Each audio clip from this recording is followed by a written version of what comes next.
Hello बच्चों, let's read this question. The question says fill in the blanks. If the median of observations x1, x2, x3, x4, x5, x6, x7, x8 is m, then the median of the observations x3, x4, x5, x6 where x1 is less than x2 is less than x3 is less than x4 is less than x5 is less than x6 is less than x7 is less than x8 is. तो हम देख लेते हैं की concept. तो की concept में हो जाएगा मीडियन। और मीडियन हम निकालते कैसे हैं? तो मीडियन निकालने के दो स्टेप्स हैं। पहला स्टेप है असेंडिंग ऑर्डर में डेटा को अरेंज करना। दूसरा स्टेप है कि नंबर ऑफ डेटा कैलकुलेट करना। अगर आप नंबर ऑफ डेटा इवन आ रहा है या फिर ऑड आ रहा है तो क्या कॉन्सेप्ट होगा?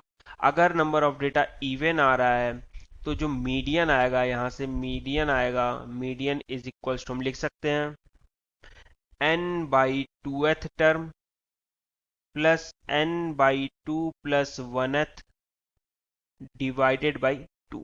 यानी आपके पास अगर 10 डेटा है तो आप क्या करोगे? 10/2 यानी फिफ्थ टर्म लोगे प्लस सिक्स टर्म लोगे डिवाइडेड बाई 2 कर दोगे।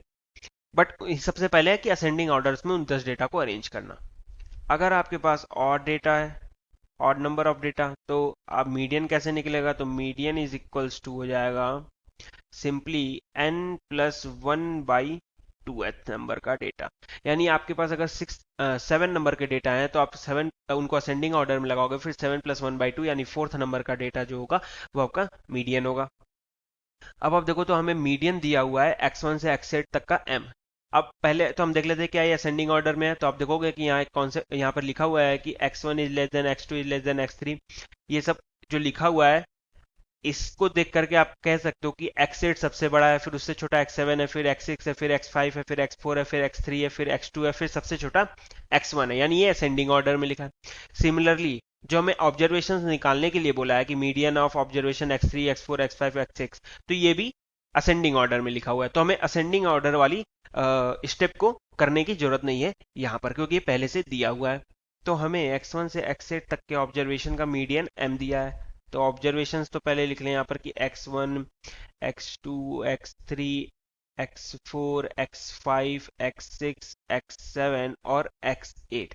यहाँ टोटल नंबर ऑफ डेटा कितने हैं? वो है 8। तो n इज इक्वल्स टू 8 लिख सकते हैं। तो मीडियन कैसे निकलेगा? मीडियन इज इक्वल्स टू हो जाएगा n/2th टर्म यानी फोर्थ नंबर का डेटा प्लस फिफ्थ नंबर का डेटा डिवाइडेड बाई 2 कर लेंगे। फोर्थ नंबर का डेटा क्या है यहाँ पर? तो आप देखो 1 2 3 4 यानी फोर्थ नंबर का डेटा x4, फिफ्थ नंबर का डेटा x5 डिवाइडेड बाई 2। तो ये मीडियन आ गया और इसका मीडियन हमें दिया हुआ है m, तो यहाँ हो गया m।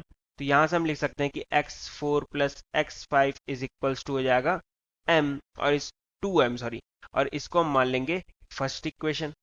अब हमें जो ऑब्जर्वेशन का मीडियन निकालना है वो यहाँ पर लिखा हुआ है x3 से x6 तक, x3, x4, x5 और x6।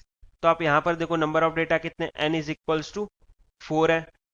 तो यहाँ से मीडियन क्या बनेगा? मीडियन इज इक्वल्स टू हो जाएगा 4/2 यानी सेकेंड नंबर का डेटा और 4/2 प्लस 1 यानी थर्ड नंबर का डेटा डिवाइडेड बाई 2 कर देंगे। तो मीडियन यहाँ से आ जाएगा x4 प्लस x5/2। अभी फ्रॉम फर्स्ट इक्वेशन हमें दिख रहा है कि x4 प्लस x5 है 2m के बराबर, तो ये हो गया 2m/2 और यहाँ से 2 और 2 कैंसिल आउट हो गया, तो मीडियन आ गया m और ये हमारा आंसर हो जाएगा। So the final answer is the median of observation x3, x4, x5 and x6 is m. Hope you understood it well. Best of luck. Thank you.